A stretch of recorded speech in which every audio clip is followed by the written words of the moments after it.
Come on, we know you're missing them. They came, they saw, they conquered the hearts of many New Zealanders. Yes, the Royals have enchanted the country for 10 days, are tonight in Australia. Have a look at these live shots. They show the scene at Sydney Opera House, where thousands are gathered to welcome Prince William and Catherine. The family earlier arrived at Sydney Airport, a change of dress for the Duchess, a bright yellow outfit with white details, and welcomed by Prime Minister Tony Abbott and other officials. Comes after charming the Crown's hair again as they wrap duties in Wellington.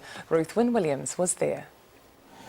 His life of duty has now begun, but no royal wave from George as the Cambridges brought to an end the New Zealand leg of his first official overseas trip.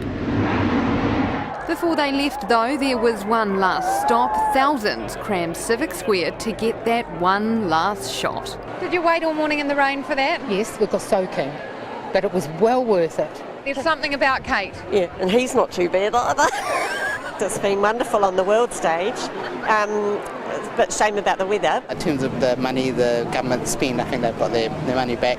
The cost of hosting the Royals has been put at around $1.2 million. Despite some quite dodgy weather at times, if you look at the headlines from around the world, particularly in the UK, but also in Europe and Asia and America, they're full of scenic New Zealand and stunning activities, and the Royals enjoying themselves. Tourism New Zealand website is already getting 15% more hits than the same time last year. Tour officials say with the Royals has come exposure money can't buy. The best moments were those spontaneous moments, for example the cricket in Christchurch. When the Cambridges proved they were good sports.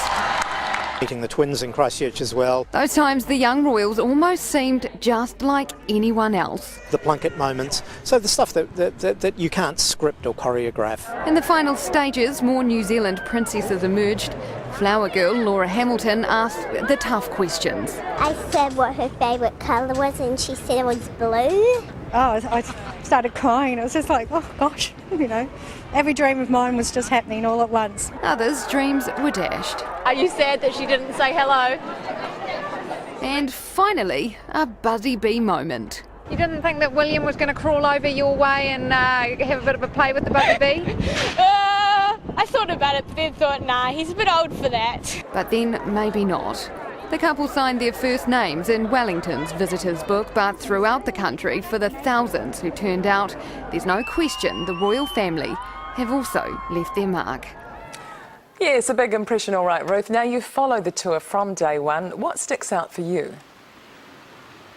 Wendy, if there's one thing I have learned about people here in New Zealand, it's that we really do seem to love a fairy tale. You saw in that track, and everywhere we went on this tour, little girls would turn up dressed as princesses, and a huge number of women would turn up at every public engagement as well, just to catch a glimpse of the Duchess. The Cambridges themselves, they seemed well aware of the impact that meeting them does have on children. They took their time with each and every child that they met on this tour, and the two of them really did seem to relax into the visit towards the latter stage, whether it was a bit of jet lag at the start or, dare I say it, the Wellington weather. Christchurch and Queenstown were particular highlights.